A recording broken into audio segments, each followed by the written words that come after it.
Vy ste mali možnosť aj nejako do toho hovoriť, predpokladám, a teda mali ste tam aj nejaké pripomienky, keď ste teda boli na nejakých tých stretnutiach s režisérom a tak ďalej?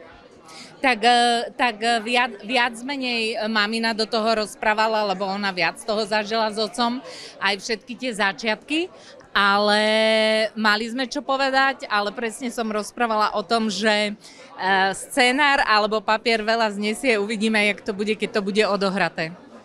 A je tam jedna taká vec, o ktorej napríklad my sme netušili, že on kedysi doslova šmelinárčil s televízormi z Nemecka. Na to si nejako spomínate, alebo o tomto ste vedeli?